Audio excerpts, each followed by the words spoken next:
بسم اللہ الرحمن الرحیم۔ السلام علیکم۔ ہمارے یوٹیوب چینل خانقاہ قادریہ عبدالیہ پر آپ کا استقبال ہے۔ اگر آپ اس چینل پر نئے ہیں تو برائے مہربانی ہمارا چینل سبسکرائب کریں اور بیل آئیکن دبائیں تاکہ ہماری ریگولر ویڈیوز آپ تک پہنچتی رہیں اور آپ کے علم میں اضافہ ہوتا رہے۔ الحمد للہ نحمده ونستعینه ونستغفره ونؤمن به ونتوکل علیہ ونعوذ باللہ من شرور انفسنا ومن سیئات اعمالنا من يهده الله فلا مضل له ومن يضلله فلا هادي له ونشهد ان لا اله الا الله وحده لا شريك له ونشهد ان سيدنا ومولانا محمدا عبده ورسوله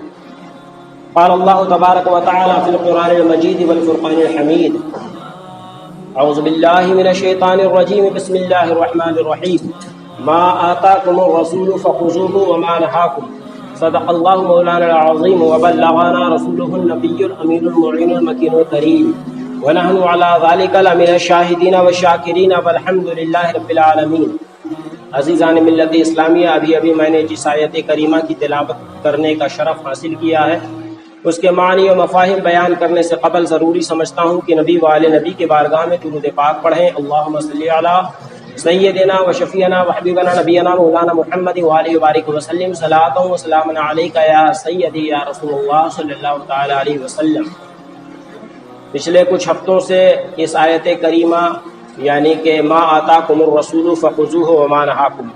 اس کے معنی و مفاہیم پہ گفتگو ہو رہی ہے، یعنی کہ اللہ تبارک و تعالی قرآن مجید میں ارشاد فرماتا ہے کہ رسول اکرم صلی اللہ تعالی علیہ وسلم جو تمہیں دیں اسے لے لو اور جس سے منع کرے اس سے باز آ جاؤ، رک جاؤ۔ عزیزان ملت اسلامیہ، نبی کریم صلی اللہ تعالی علیہ وسلم کی سیرت طیبہ کو جب ہم پڑھتے ہیں، جانتے ہیں، قریب سے جب دیکھتے ہیں تو آپ کے سامنے 1 لاکھ سے زائد صحابہ کرام کا جمع غفیر ہے جو آپ کے ایک اشارے کے لیے ہمہ تن جو ہے کہ وہ راضی رہا کرتے ہیں، خواہ وہ ان کے لیے اذیت اور دردناک ہی چیز کیوں نہ ہو۔ اگر پیارے آقا صلی اللہ علیہ وسلم کا ارشاد ہو جاتا ہے، اشارہ ہو جاتا ہے، تو آپ اس اذیت اور درد کو اپنانے کے لیے ذرہ برابر بھی سوچا نہیں کرتے ہیں۔ ہم اور آپ جانتے ہیں کہ ہمارے لیے سب سے عظیم شے، سب سے قیمتی شے، سب سے امپورٹنٹ چیز جو ہے وہ ہماری جان ہے، لیکن قربان جائیے صحابہ کرام رضوان اللہ تعالی علیہ مجمعین پر کہ وہ پیارے آقا صلی اللہ علیہ وسلم کے ایک اشارے کا انتظار فرمایا کرتے تھے کہ میرے نبی کا ایک اشارہ ہو جائے تو ہم اپنی اس قیمتی جان کو، جو سب سے زیادہ قیمتی ہے، جان ایسی چیز ہے کہ انسان پورے جہان میں سب سے زیادہ اسے پسند کرتا ہے، چاہتا ہے، لیکن صحابہ کرام اپنی جان تک قربان کرنے کو تیار ہو جاتے ہیں۔ اسی آیت کریمہ کے مصداق صحابہ کرام کی حیات مبارکہ ہوا کرتی تھی کہ نبی جو تمہیں دے اسے لے لو اور جس سے منع فرمائے اس سے باز آ جاؤ۔ دوستان و محترم، ہمیں شریعت کے ترازو پر، تاریخ کے اوراق کے ترازو پر، احادیث کریمہ کے ترازو پر رکھ کے اپنی زندگی کو تولنا ہے اور محاسبہ کرنا ہے کہ کیا ہماری بھی زندگی صحابہ کرام کے طرز عمل کے مطابق گزر رہی ہے کہ نہیں گزر رہی ہے، ہماری بھی زندگی اولیاء کاملین کے نقش قدم کے مطابق گزر رہی ہے یا نہیں گزر رہی ہے۔ دوستان محترم، یہ لازم ہے ہر مسلمان کے لیے، ہر صاحب ایمان کے لیے، ہر کلمہ گو کے لیے یہ لازم ہے کہ پیارے آقا صلی اللہ علیہ وسلم کی رضا اور ناراضگی کو ہر لمحہ وہ ملحوظ رکھے، اپنی زندگی میں ہمیشہ پیارے آقا صلی اللہ علیہ وسلم کی سیرت کو اپنے سامنے رکھے، کیونکہ قرآن عظیم کا ایک مفہوم یہ بھی ہے آیت کا کہ اللہ تبارک و تعالی ارشاد فرماتا ہے کہ رسول کی زندگی تمہارے لیے بہتر نمونہ ہے، یعنی کہ ہمیں اگر اچھی زندگی گزارنا ہے، ایسی زندگی گزارنا ہے کہ جس زندگی سے ہمارا رب ہم سے راضی ہو جائے، کیونکہ ایک مسلمان کا، ایک صاحب ایمان کا یہی منشا ہونا چاہیے، یہی اس کا طریقہ ہونا چاہیے کہ ہمارے ہر عمل سے، ہمارے ہر اٹھنے والے اقدام سے اللہ تبارک و تعالی راضی ہو جائے۔ تو اللہ کو راضی کرنا اگر چاہتے ہو تو تم پیارے آقا صلی اللہ علیہ وسلم کی سیرت طیبہ کو اپنا لو، یقین جانو کہ تمہارا رب تم سے راضی ہو جائے گا، اور جس کا رب راضی ہو گیا، جس سے بندے کا رب راضی ہو گیا، وہ بندہ پھر کوئی معمولی بندہ نہیں رہ جاتا ہے۔ اس کے لیے قرآن عظیم میں بشارت آ جاتی ہے، اولئک هم الفائزون، اولئک هم المفلحون، وہی لوگ کامیابیوں کو پہنچے ہیں جن کا رب ان سے راضی ہو گیا ہے۔ دوستان محترم، اللہ کے پیارے رسول صلی اللہ تعالی علیہ وسلم کا زمانہ ہے، صحابہ کرام کا جم غفیر ہے، اور قرآن کی یہ آیت نازل ہو چکی ہے، یا ایھا الذین آمنوا انما الخمر والمیسر والانصاب والازلام رجس من عمل الشیطان۔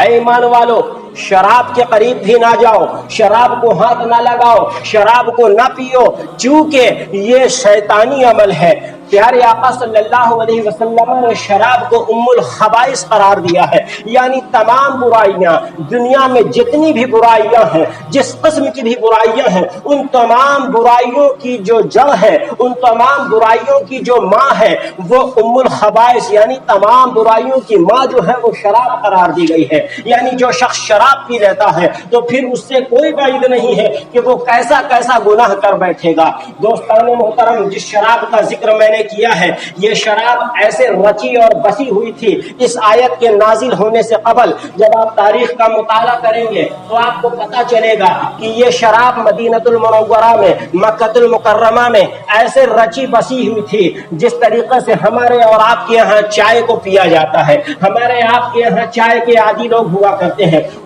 کسی کو تو صبح اور شام نہیں ملی تو سر میں درد ہو جا رہا ہے، چکر آ جا رہا ہے، طبیعت خراب ہو جا رہی ہے، اور کوئی مہمان پہنچتا ہے تو ہم اس کے ضیافت کے لیے، اس کی مہمان نوازی کے لیے اسے چائے پیش کیا کرتے ہیں۔ تو اس سے کہیں زیادہ جو ہے شراب کا فیشن وہاں عام تھا، شراب کی عادت وہاں عام تھی۔ صبح کی شراب الگ قسم کی ہوا کرتی تھی، دوپہر کی شراب الگ قسم کی ہوا کرتی تھی، رات کی شراب الگ قسم کی ہوا کرتی تھی، اور شراب کو جو اکٹھا کرنے کا طریقہ کار تھا وہ آپ نے دیکھا ہوگا دیہاتوں میں وہ کنڈے ہوا کرتے ہیں جس میں وہ چاول اور گیہوں بھرا کرتے ہیں،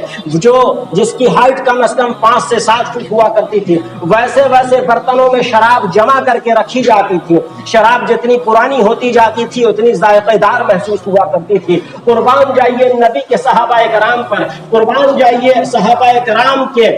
قرآنی اعمال پر کہ جیسے ہی قرآن کا حکم نازل ہوا، آج ہم اگر کسی چائے کے عادی کو کہہ دیں کہ بھائی چائے نہیں پینا ہے، اس کے بہت زیادہ نقصانات ہیں، آپ کے صحت کے لیے مضر ثابت ہو سکتی ہے، تو وہ کہے گا کہ تھوڑا سا وقت دیجئے، دھیرے دھیرے ہم کم کریں گے، دن بھر میں 5 کپ پیتے ہیں تو 2 کپ کر دیں گے، 3 کپ کر دیں گے، دھیرے دھیرے عادت کو ختم کر دیں گے۔ لیکن دوستان محترم، قربان جائیے صحابہ کرام کا جم غفیر ہے، پیارے آقا نے فرما دیا ہے کہ اللہ تبارک و تعالیٰ کا ارشاد آ گیا ہے، اللہ تبارک و تعالیٰ کا حکم آ گیا ہے، آج سے کسی کو شراب نہیں پینا ہے، آج سے ہمارے لیے شراب حرام ہو چکی ہے۔ دوستان محترم، ہمارے آج کے دور کا مسلمان ہوتا، ہم اور آپ ہوتے تو فوراً سہولت کا اور آسانیوں کا راستہ ڈھونڈ لیتے، فوراً پیارے نبی کی بارگاہ میں ریکویسٹ پیش کر دیتے، عریضہ پیش کر دیتے، گزارش پیش کر دیتے، یا رسول اللہ صلی اللہ علیہ وسلم، اللہ کا فرمان سر آنکھوں پر ہے، آپ کا حکم ہمارے سر آنکھوں پر ہے، یا رسول اللہ اتنی مہربانی کر دی جائے،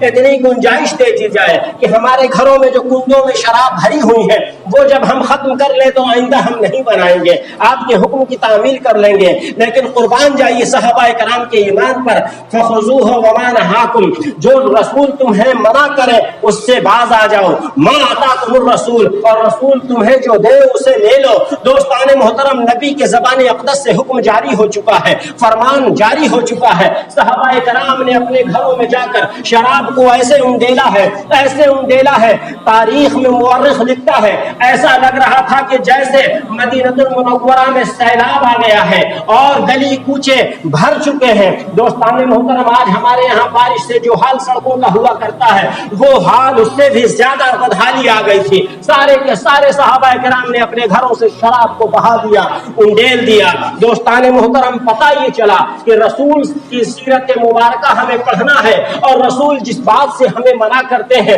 اس سے باز آ جانا ہے، رک جانا ہے، اور جو کام کرنے کا ہمیں حکم دیتے ہیں آپ اور ہم جانتے ہیں کہ اللہ کے پیارے رسول صلی اللہ علیہ وسلم نے مسلمان مردوں کے اوپر سونے کو حرام قرار دیا ہے، لیکن آج ہم عام طریقے سے دیکھتے ہیں، عرفی طور پر نہیں، عام طور پر نہیں تو خصوصی طور پہ شادی بیاہ میں ہمارے نوجوان، ہمارے بڑے لوگ بھی، ہمارے عمر دراز لوگ بھی سونے کی انگوٹھی پہن لیا کرتے ہیں،